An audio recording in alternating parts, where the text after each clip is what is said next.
Beleza, gente? Então vamos para a próxima aula, a aula 14, continuando a falar sobre a célula e continuando a falar sobre o citoplasma. Hoje a gente vai ver uma continuação direta da última aula. Toda aula eu falo isso, né? Basicamente, mas enfim. Hoje a gente vai ver uma continuação direta da última aula em que nós vamos ver grande parte das organelas que compõem o citoplasma. Então, na aula passada, nós vimos uma estrutura citoplasmática, que é o ribossomo, e nessa aula nós vamos começar a ver as organelas propriamente ditas, as estruturas membranosas do citoplasma. Então, primeiramente, vamos lembrar que se nós estamos falando de sistema de endomembranas, esse nome só tem significado porque nós estamos falando de células eucarióticas. E células eucarióticas, vocês devem lembrar, que são células compartimentalizadas. São células que, fora a membrana plasmática, elas têm outros diversos compartimentos dentro delas, envoltos por membrana, que é o que nós chamamos de organelas. Cada compartimento desse é quimicamente e fisicamente individualizado dos outros compartimentos e do líquido que circunda o citoplasma, chamado de citosol. Então, cada organela dessa, por ser separada uma da outra e por ter um ambiente químico completamente diferente uma da outra, cada organela vai ter uma função especializada para uma célula eucariótica. Então nós vamos tratar hoje sobre algumas dessas organelas e que funções elas desempenham. Então, quando nós falamos de sistema de endomembranas, nós estamos falando principalmente de 3 organelas: retículo endoplasmático, complexo de Golgi, que vocês podem ver aqui nessa imagem, está muito junto, mas enfim, o retículo endoplasmático é esse aqui em azul, e lisossomos. E se nós estivermos falando de outros organismos, além dessas organelas, nós podemos citar os vacúolos. Os vacúolos. Então, o que é, na verdade, esse sistema de endomembranas? Esse sistema de endomembranas nada mais é do que um conjunto de estruturas que vai ser formado pelas seguintes partes: o envelope nuclear, que é a membrana que envolve o núcleo, os retículos endoplasmáticos, tanto o retículo endoplasmático liso quanto o retículo endoplasmático rugoso, o complexo de Golgi, os lisossomos, no caso das células não vegetais, vesículas, que é a forma com que esses compartimentos se comunicam, e os vacúolos, no caso de eucariotos unicelulares e células vegetais principalmente. Mas nós iremos dedicar a maior parte dessa aula para falar sobre retículo e complexo de Golgi, que são os principais constituintes desse sistema de endomembranas. E só para entender esse nome, endo significa dentro, ou seja, dentro da célula.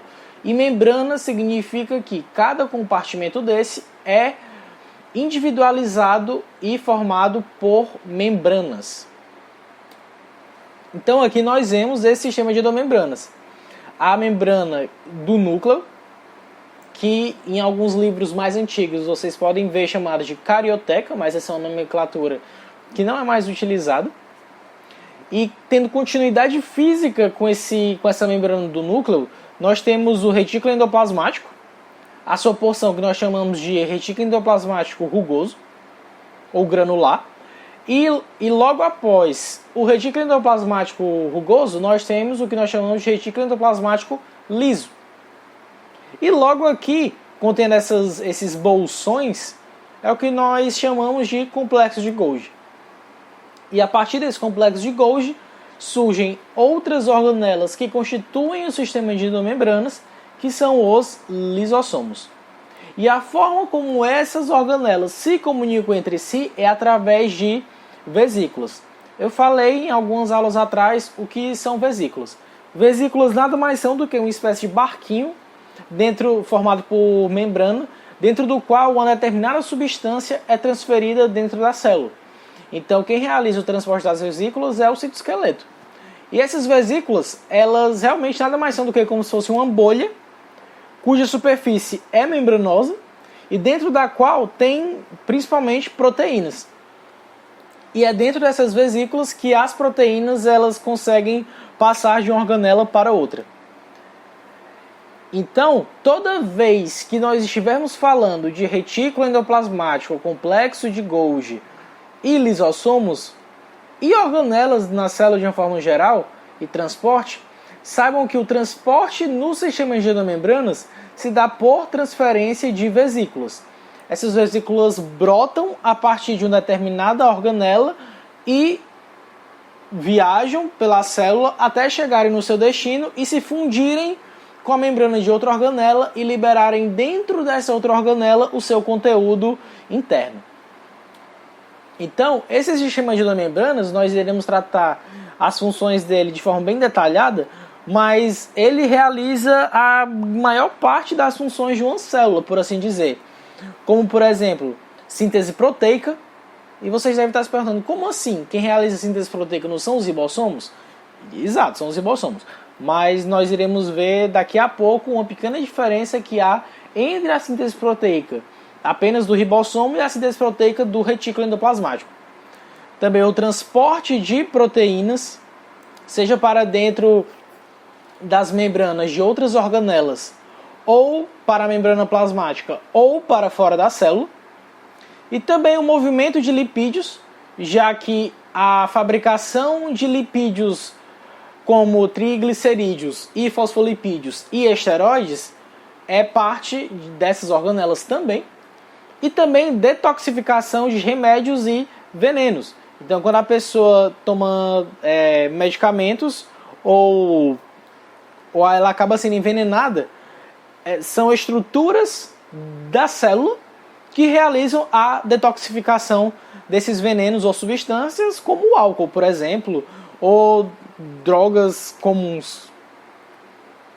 Então, isso é para mostrar para vocês melhor o que são essas vesículas. Então, isso aqui é o retículo endoplasmático e isso aqui é o complexo de Golgi. No complexo de Golgi chegam vesículas trazendo proteínas do retículo endoplasmático, vou falar disso daqui a pouco, para serem modificadas e endereçadas para algum outro local da célula. Só que como é que essas proteínas saem de um lugar e chegam até outro? Por meio das vesículas. Então, aqui dentro do retículo endoplasmático, nessa porção que parece um labirinto, como vocês podem ver aqui dentro, que nós chamamos de lumen, ou luz, do retículo endoplasmático, existe um conjunto de enzimas que realizam as reações específicas dessa organela, para modificar proteínas, principalmente. E uma vez que essas modificações são realizadas, uma vesícula brota, carregando dentro dela uma proteína, e vai em direção ao complexo de Golgi. E essa vesícula se funde com a membrana do complexo de Golgi e libera o conteúdo dentro do lúmen do complexo de Golgi, que é essa parte interna da organela, onde vão ser realizadas as modificações finais dessa proteína, e aí ela sai do complexo de Golgi também na forma de vesículas, e ela pode deixar a célula ou realizar uma outra função. Mas geralmente essa é a via pela qual proteínas são secretadas da célula, ou seja, elas vão para o meio extracelular, principalmente para o sangue. Então tenham sempre isso em mente. O transporte de substâncias, principalmente proteínas, pelo sistema de endomembranas se dá na forma de vesículas, que brotam de uma organela e se fundem na próxima organela. Aqui é mais um exemplo para mostrar como é que acontece esse transporte de vesículas. Então, dentro da organela está acontecendo uma série de reações químicas, e a partir do momento que alguns tipos de reações são encerradas, uma vesícula brota a partir da membrana dessa organela, como vocês podem ver aqui, como o retículo endoplasmático, por exemplo. E essa vesícula que brota, carregando uma proteína dentro dela, vai em direção à próxima organela, que é o complexo de Golgi. Essa vesícula, como ela é membranosa, a membrana da vesícula se funde à membrana do complexo e joga o conteúdo dentro do complexo de Golgi, onde uma série de enzimas específicas do complexo de Golgi vão realizar as modificações finais nessa determinada proteína. Então, vamos começar a falar sobre o retículo endoplasmático. Lembrando, é um componente do sistema de endomembranas, óbvio, se não fosse nós não estaríamos falando dele nessa aula. E uma característica marcante do retículo é que ele tem continuidade física com a membrana que envolve o núcleo da célula. Então vocês podem ver que ele fica bem próximo, geralmente, do núcleo da célula. Como vocês podem ver aqui nessa imagem. E o retículo endoplasmático, ele é formado por essa série de bolsas que nós chamamos de cisternas. Dentro dessas cisternas, como vocês podem ver aqui, nessa parte onde eu estou marcando com marca-texto, é onde irão ocorrer as reações específicas, as reações químicas específicas dessa organela que conferem as funções a ela. Como, por exemplo, síntese de proteínas, síntese de alguns lipídios, produção de alguns tipos de carboidratos, detoxificação e por aí vai. Então tenham isso em mente, que a parte interna da organela, que nós chamamos de lúmen, é onde acontecem as reações químicas que caracterizam as funções daquela determinada organela.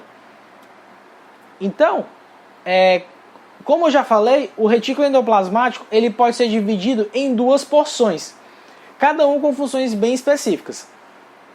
O retículo endoplasmático rugoso e o retículo endoplasmático liso. O retículo endoplasmático rugoso, ele tem esse nome por quê? Porque ele tem ribossomos associados à membrana dele. E por conta disso, quando nós olhamos o retículo em microscopia eletrônica, nós vemos que ele tem uma série de rugosidades na sua membrana e por isso nós damos esse nome. Principalmente por causa dos ribossomos que estão associados à membrana do retículo. Se são ribossomos que estão associados à membrana do retículo e por isso nós chamamos de retículo endoplasmático rugoso ou granuloso, então vocês já devem estar pensando que é esse retículo granuloso ou rugoso que realiza a síntese de proteínas característica do retículo, já que ele tem ribossomos associados a ele. Mas todos os ribossomos são associados ao retículo endoplasmático rugoso? Não são. Existem ribossomos livres na célula e ribossomos associados ao retículo. Então, vamos primeiramente falar sobre o retículo rugoso. E para fazer isso, é bom a gente lembrar do último slide que eu mostrei na última aula. Então, a partir do momento que uma proteína está sendo sintetizada, ela pode ir para diversos locais da célula. Então, a partir do momento que o RNA mensageiro se encaixa no ribossomo e a tradução está acontecendo, dois eventos podem acontecer. A tradução pode parar, o ribossomo carregando o RNA mensageiro, ele pode ir até o retículo endoplasmático, se fixar na membrana, como vocês estão vendo aqui, e uma vez fixado na membrana, ele pode continuar a síntese proteica, só que agora a proteína vai ser sintetizada dentro do retículo endoplasmático. Essa é uma das vias que pode acontecer durante a síntese proteica. A outra via é qual? A tradução ela não é interrompida e a proteína é totalmente sintetizada no citoplasma, como vocês podem ver aqui. E essa proteína sintetizada no citoplasma, ela pode ter uma série de destinos. Ela pode ser uma proteína que vai em direção ao núcleo, para ser uma proteína nuclear. Ela pode ser uma proteína que vai fazer parte dos plastídeos, como os cloroplastos. Ela pode ser uma proteína que vai fazer parte das proteínas de membrana da mitocôndria. Ela pode ser uma proteína que vai fazer parte da membrana do peroxissomo e por aí vai.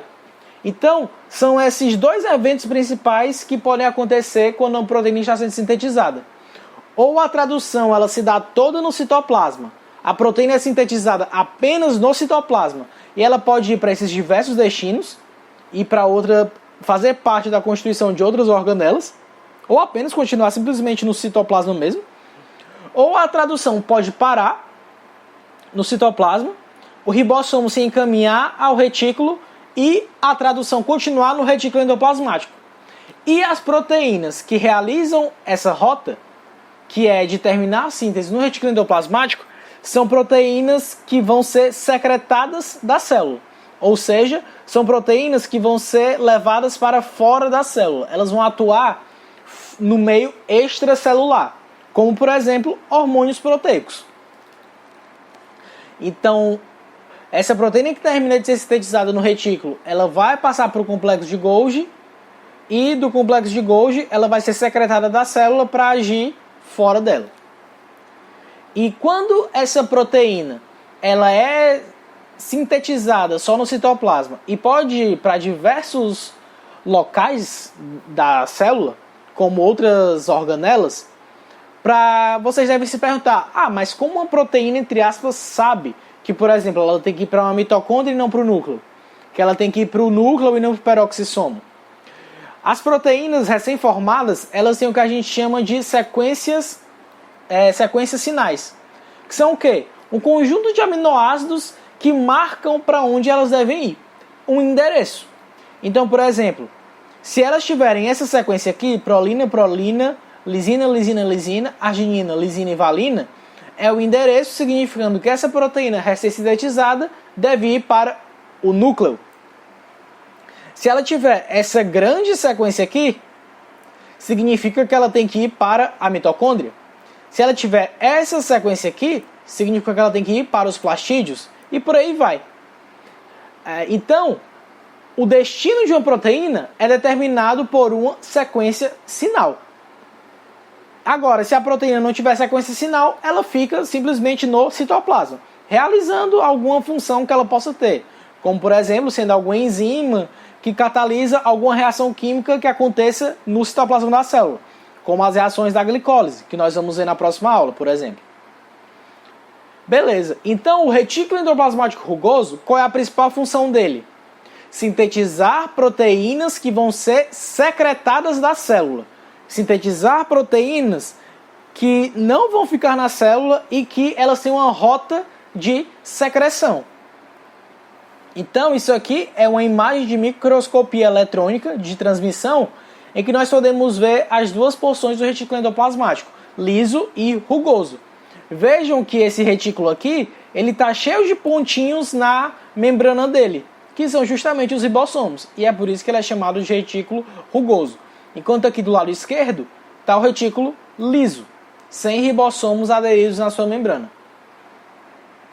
Então, toda proteína que termina de ser sintetizada no retículo rugoso, ela é marcada para secreção. Logo, ela vai terminar de ser modificada no retículo endoplasmático rugoso, vai passar para o complexo de Golgi, sofrer mais modificações e, a partir daí, ela vai ser jogada para fora da célula, por assim dizer.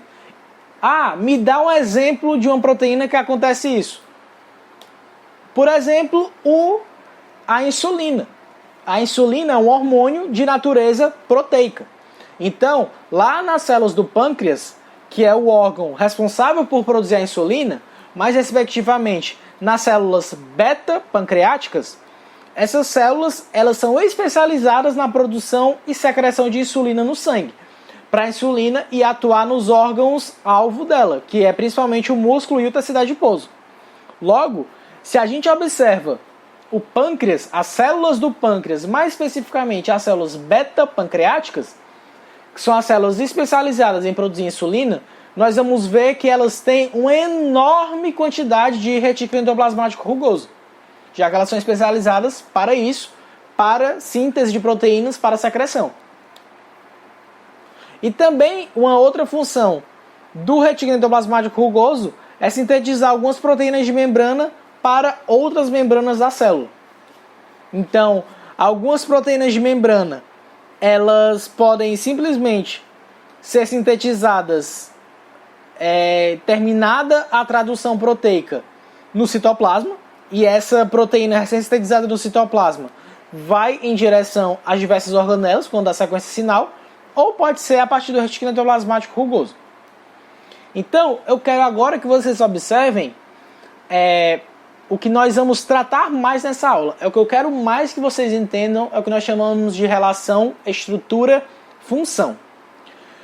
Uma determinada célula, de acordo com o órgão no qual ela esteja inserida e a função que ela desempenha, ela vai ter uma maior predominância de determinados tipos de organelas.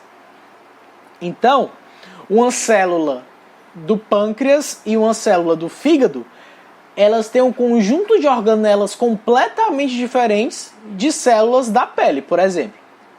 E é isso que eu quero que vocês observem agora. Então aqui está um plasmócito. O que é um plasmócito? Plasmócito é uma célula especializada na produção e secreção de anticorpos. Anticorpos são proteínas de defesa que bloqueiam a entrada de patógenos e são proteínas que são secretadas no sangue. Então o plasmócito é uma célula especializada em secreção de proteínas. Se é uma célula especializada em secreção de proteínas, o que a gente espera encontrar em grande abundância no plasmócito? Retículo endoplasmático rugoso. E é justamente isso que a gente encontra. Primeiro, observem o núcleo enorme, característica de uma célula altamente com um metabolismo muito elevado, uma célula que está constantemente produzindo proteínas. E observem aqui a grande quantidade de retículo rugoso. A maior parte da célula é retículo rugoso, porque é uma célula especializada para a produção e secreção de proteínas. Então sempre tenham isso em mente.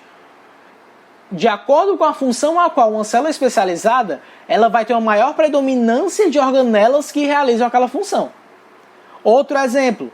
Aqui está uma micrografia eletrônica do fígado, de uma célula do fígado, que é um hepatócito. O hepatócito é uma das células mais metabolicamente diversas do nosso corpo. Realiza um conjunto enorme de reações metabólicas. Logo, é uma célula que tem que ter uma alta demanda energética.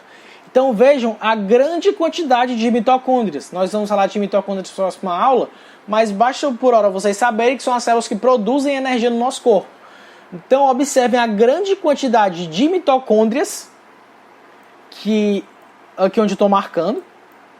Vejam a enorme quantidade de mitocôndrias no hepatócito e também a grande quantidade de retículo rugoso e liso, que está aqui basicamente permeando toda a célula. Por que isso? Ora, o hepatócito é uma célula especializada em produção e secreção de algumas proteínas, em desintoxicação, dentre várias outras coisas. E para isso, o hepatócito precisa ter um alto metabolismo energético. Logo, também tem que ter uma alta quantidade de mitocôndrias, assim como o nosso músculo.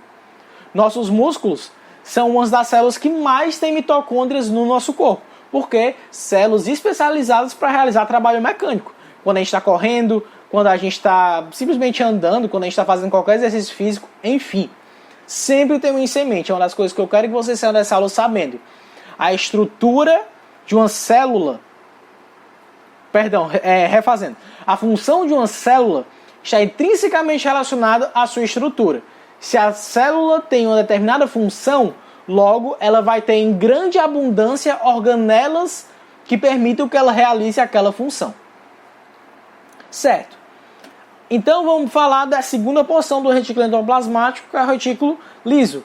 Ele vai ter uma série de funções. E da mesma forma, as reações que especificam as funções desempenhadas pelo retículo liso ocorrem onde? No lúmen do retículo, ou seja, na porção interna das cisternas, que são tipo essas torneirinhas aqui. Então o retículo liso, ele não tem ribossomos associados à membrana e ele forma tipo esses tubinhos aqui. Como vocês podem ver, parece uma esponjinha.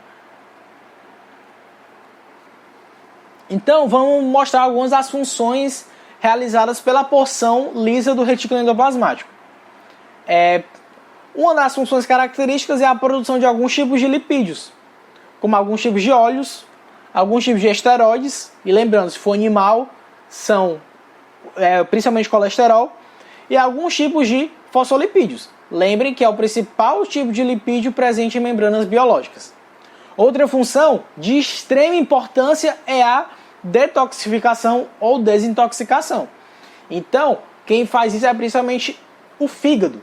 Você já deve ter ouvido aquela história de fígado e bebedeira. Uma pessoa que bebe vai ter futuramente problemas no fígado. Por que isso acontece? Porque, querendo ou não, o álcool, o etanol, é um agente que pode causar lesões hepáticas, lesões no fígado, se consumido de maneira crônica, ou seja, durante décadas, na vida toda. E o fígado, o que é essa função de desintoxicação? Quando nós entramos em contato e ingerimos alguma substância química estranha ao corpo, o corpo precisa metabolizar essa substância, precisa transformar essa substância de maneira a eliminar ela. E como é que essa transformação é feita? Geralmente tornando essa molécula mais hidrossolúvel para facilitar a excreção dela pelos rins principalmente. Então isso acontece principalmente lá no retículo endoplasmático liso e principalmente lá no fígado. Então quando nós observamos o hepatócito, o que é que nós esperamos encontrar no hepatócito também? Uma grande abundância de retículo liso, já que são as células especializadas para desintoxicação. E também é importante notar que alguns tipos de carboidratos são produzidos nessas organelas também, no retículo liso. Lembre que eu estou falando apenas de retículo liso. E outra função, para terminar retículo, de suma importância, principalmente quando falamos de músculo, é o armazenamento de cálcio. Então lá nos nossos músculos, nas células musculares, lembre, o músculo é um tecido formado por células musculares e também outros tipos de células, que não vem ao caso agora. Mas lá nas células musculares, chamadas de miócitos, existe uma forma especializada de retículo liso, chamado de retículo sarcoplasmático. Esse retículo sarcoplasmático, ele armazena cálcio. E por que o cálcio é importante? Porque o cálcio é um sal essencial, um íon essencial para a contração muscular. Então, quando o músculo ele é estimulado por um nervo motor, um neurônio motor, esse cálcio armazenado dentro do retículo, ele é jogado para o citoplasma e aí os filamentos de actina e miosina podem deslizar uns sobre os outros e a contração muscular acontece. Então aqui é para mostrar apenas uma outra forma dessa imagem do retículo endoplasmático. A porção rugosa e a porção lisa. Com cada uma com suas funções características, foi essas que nós acabamos de ver. Então aqui, só relembrando, retículo rugoso, principalmente síntese de proteínas direcionadas à secreção. Quando o retículo liso, principalmente síntese de lipídios e também a modificação de algumas proteínas e também detoxificação e armazenamento de cálcio no caso dos músculos. E agora eu quero que vocês pensem com base nisso que eu acabei de falar da relação estrutura-função. Leiam essas duas perguntas e pausem o vídeo e tentem responder. Beleza. Vou supor que vocês tentaram responder. Então vamos lá. Existem no organismo células especializadas para a produção de certos tipos de lipídios, como por exemplo esteroides. Um exemplo disso são as células que compõem as glândulas suprarrenais, as células que compõem os testículos e as células que compõem os ovários. Por que eu estou comentando essas células? Porque nesses órgãos existem células especializadas que produzem e secretam hormônios de natureza lipídica. Hormônios que nós chamamos de esteroidais, como os hormônios sexuais, os glicocorticoides e os mineralocorticoides. Todos são hormônios de natureza lipídica. Qual diferença estrutural essas células terão em relação às suas organelas? Ora, pessoal, acabamos de falar. Elas terão uma grande abundância de retículo liso, já que é nessa organela que ocorre principalmente a síntese de lipídios. E quando eu falo síntese de lipídios, são lipídios um pouco mais complexos que não os ácidos graxos, já que a síntese de ácidos graxos acontece no citosol. Então, triglicerídeos, esteroides, alguns óleos, por aí vai, acontece no retículo liso. Certo? E qual a diferença em relação às suas organelas, as células que realizam desintoxicação, como as do fígado terão? Mesma coisa. Por terem essa função específica de realizar desintoxicação, elas terão a maior abundância da organela que realiza essa função, que é quem? Retículo endoplasmático liso. Beleza. Então vamos falar do segundo componente do sistema de endomembranas, que é o complexo de Golgi. O complexo de Golgi, ele vai ter essa figurinha. Ele vai ser composto por uma série de sacos achatados, que também, assim como o retículo rugoso, pode ser chamado de cisterna. Na parte interior dessa cisterna, por que o nome é cisterna? Porque realmente parece uma cisterna de água, onde se armazena água. Então nessa parte interior aqui, onde ocorrerão as reações específicas que caracterizam essa organela. Então, tudo que acontece no complexo de Golgi, ou quase tudo, vem do retículo rugoso. Então, substâncias oriundas do retículo rugoso chegam até o complexo de Golgi por vesículas, se fundem no complexo de Golgi e a partir daí as reações dessa organela acontecem. Então vocês podem ler em vários livros uma definição que é: o complexo de Golgi funciona como um depósito para recebimento e manufatura. O que significa isso? Recebimento por quê? Porque está chegando nele principalmente proteínas oriundas a partir do retículo endoplasmático. Então ele recebe proteínas, certo? E por que manufatura? Porque essas proteínas que ele recebe vão ser modificadas e etiquetadas. Vou já explicar o que significa esse etiquetado. Então, como você já deve imaginar, se o sistema de endomembranas ele é característico ele é mais abundante em células que realizam secreção, logo, não só de retículo irá viver uma célula especializada em secreção. O complexo de Golgi também vai ser abundante nessas células.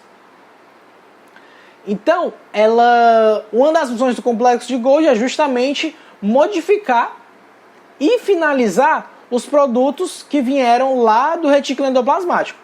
Então, vamos lá.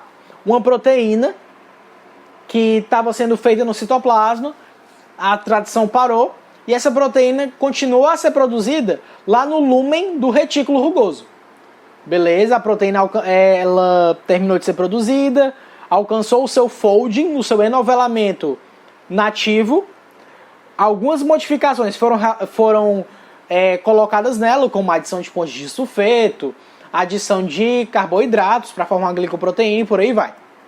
A partir dessas modificações que foram feitas, uma vesícula brota carregando essa proteína, essa glicoproteína, na verdade, do retículo em direção ao complexo de Golgi.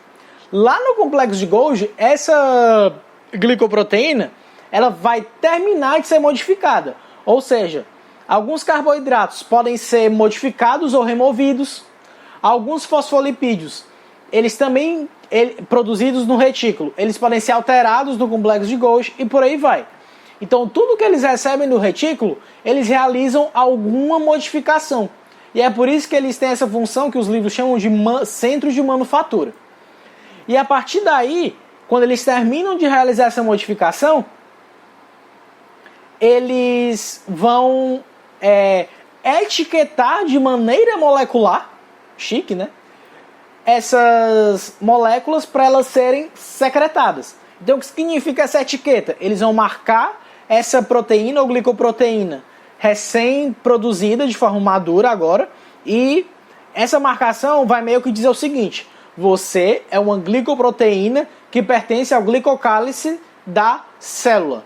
Vá em paz e não volte. E essa glicoproteína vai ser, portanto, direcionada para a membrana plasmática e constituir o glicocálice. É isso que significa essa etiqueta. E também uma função legal do complexo de Golgi é que nas células vegetais ele é especializado em sintetizar carboidratos que não são a celulose, ou seja, as pectinas e hemiceluloses, que são os outros dois tipos de carboidratos que compõem a parede celular das plantas. Então isso aqui é para mostrar para vocês como ocorre esse networking do retículo para o complexo de Golgi. Vesículas chegam do retículo até o complexo de Golgi. As reações de modificação acontecem no lúmen do complexo de Golgi. E uma vez que essa proteína terminou de ser modificada, ou esse fosfolipídio terminou de ser modificado, uma vesícula brota do complexo de Golgi e vai em direção à membrana plasmática ou a outras membranas de outras organelas da célula. Então aqui vocês podem ver nessa imagem de micrografia eletrônica o complexo de Golgi de verdade, numa célula. Assim como vocês também podem ver nessa imagem. Então, complexo de Golgi aqui, bonitão. As famosas cisternas do complexo de Golgi, os sacos achatados, responsável por processar e empacotar proteínas. O que significa esse empacotar? Significa que todas assim, né? Um conjunto característico formado pela mesma proteína, só que em grandes quantidades de uma mesma proteína, por exemplo, uma determinada glicoproteína que vai em direção à membrana, essa proteína vai ser concentrada, ela vai ser armazenada em vesícula, e é isso que significa empacotar. Processar significa modificar, e o empacotar significa dizer que essa proteína modificada vai ser colocada dentro de uma vesícula, e a partir daí ela vai para outros destinos. E a última organela do sistema de endomembranas são os lisossomos, quando falamos de células animais. E os lisossomos, eles têm uma função característica de o quê? Realizar digestão intracelular. Como assim? Observem essa imagem. Lembrem da endocitose. A endocitose ela é o englobamento de partículas muito grandes, como proteínas, como vírus, como bactérias, por uma determinada célula. Então, vamos supor que isso aqui é uma ameba. A ameba, ela é apenas uma única célula. O organismo todo é uma única célula. Então, ela precisa se alimentar. Como ela se alimenta? De partículas em suspensão no meio no qual ela se encontra. Por exemplo, se é uma ameba de um açude, ela vai se alimentar daquilo que está ali disponível na água. Então, assim que ela encontra alimento, esse alimento, ela forma um vacúolo alimentar, que é o quê? A membrana, ela forma uma invaginação cobrindo esse alimento. Uma vez que esse vacúolo alimentar é formado, isso aqui é uma vesícula, esse vacúolo alimentar ele vai ser unido ao lisossomo, que é essa organela que realiza a digestão, e o lisossomo ele tem uma série de enzimas digestivas, principalmente enzimas que funcionam em meio ácido. O interior do lisossomo é muito ácido, tem um pH em torno de 5. E aqui só para vocês lembrarem uma dos grandes objetivos não, né? Mas um dos grandes avanços, podemos dizer, das células eucarióticas, que é o quê? Elas serem compartimentalizadas e permitirem, por conta dessa compartimentalização, a existência de uma organela que dentro do compartimento dela é um meio muito ácido, enquanto todo o resto da célula tem um pH neutro. Então, o lisossomo ele se une ao vacúolo alimentar e as enzimas lisossomais vão degradar esse alimento e a célula vai poder se alimentar. Só quem faz isso são amebas? Claro que não. As células do nosso sistema de defesa, por exemplo, podem fazer isso ao encontrar algum vírus, alguma bactéria e por aí vai. E os lisossomos, eles também podem realizar um processo chamado de autofagia, que é o quê?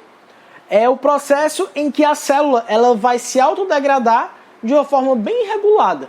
Ela vai reciclar algumas organelas e alguns componentes dela própria que estão velhos, digamos assim. Então, o lisossomo, ele reconhece algumas organelas velhas, degrada elas e reaproveita os componentes que foram digeridos. Isso é o processo de autofagia. Isso é muito importante. Então, o lisossomo, como eu falei, ele realiza digestão de moléculas grandes. Não só de moléculas grandes, mas também de alguns micro-organismos. E o interior do lisossomo ele é bastante ácido, e essa é a condição ótima para as enzimas hidrolíticas, as enzimas digestivas do lisossomo. Muito importante isso. E lembrando que é o processo pelo qual é uma organela essencial para a alimentação de eucariotos unicelulares, como as amebas, e também é muito útil para a defesa, como no caso dos nossos macrófagos, que eles fagocitam bactérias e alguns vírus, e por meio desse englobamento desses vírus e bactérias, esse vacúolo contendo o vírus ou a bactéria vai se unir ao lisossomo, e o lisossomo vai ser responsável por degradar esse invasor. E aqui para mostrar para vocês, o lisossomo, importante dizer, ele é formado por duas membranas e ele surge a partir de brotamento do complexo de Golgi. Então vocês podem ver em alguns livros, e isso é real, o lisossomo ele surge a partir do complexo de Golgi. Então aqui está o lisossomo primário, e o lisossomo primário ele vai se unir ao que nós chamamos de fagossomo. O que é o fagossomo? É uma vesícula contendo o material que foi englobado pela célula por endocitose. Seja uma proteína, seja um vírus, seja uma bactéria. O lisossomo primário se une ao fagossomo ou ao vacúolo alimentar.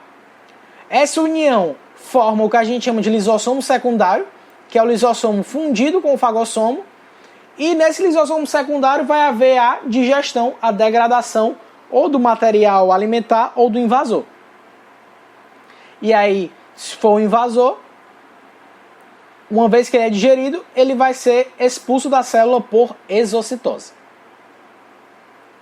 Beleza.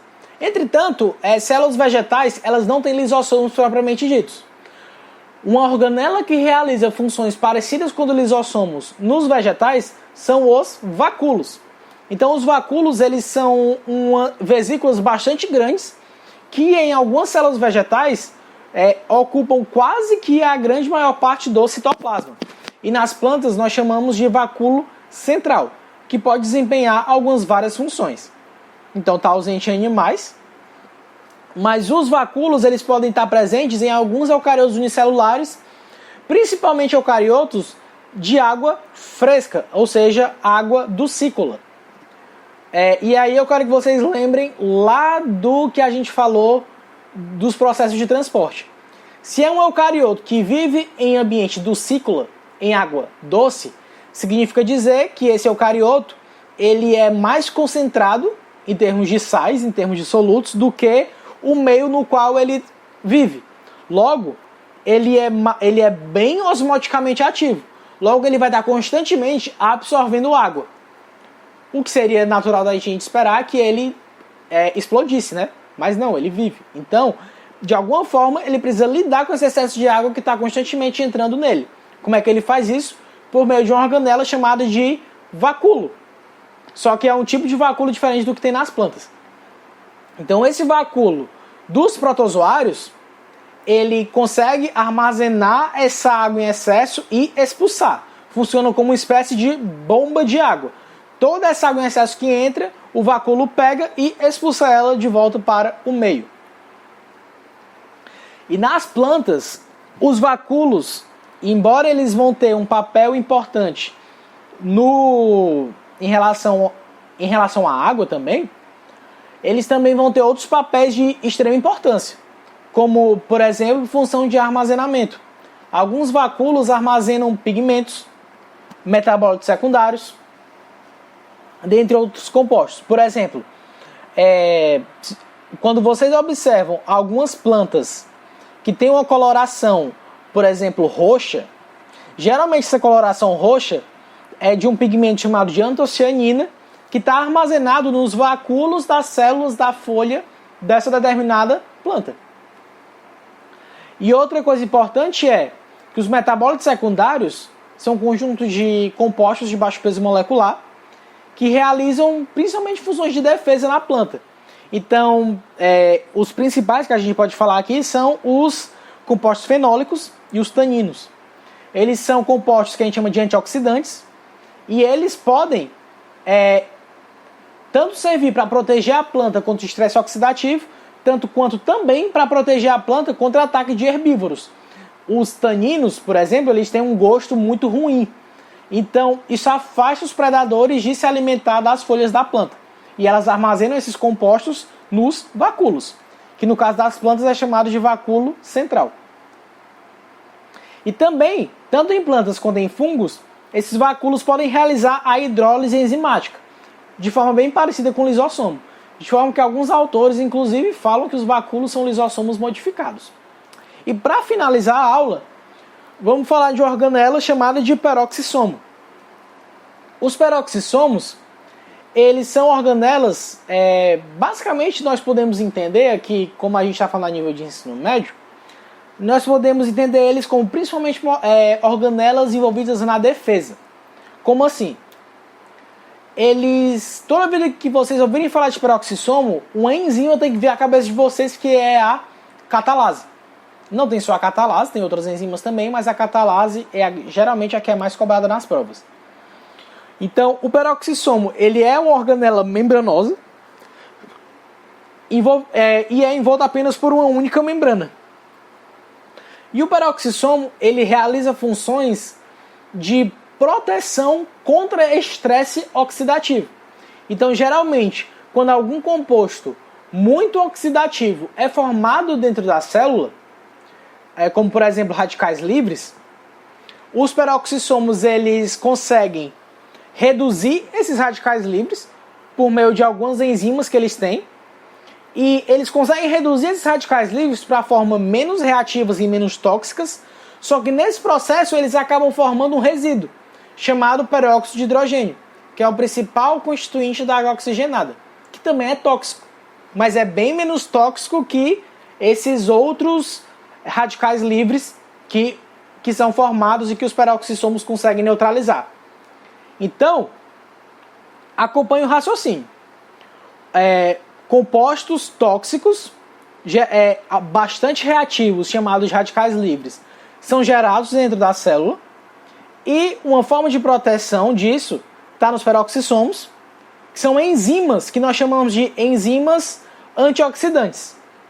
Essas enzimas, elas neutralizam esses radicais livres, só que nesse processo de neutralizá-los, elas acabam gerando um resíduo tóxico chamado de peróxido de hidrogênio, que é o H2O2, que, embora seja tóxico, é bem menos tóxico do que esses radicais livres.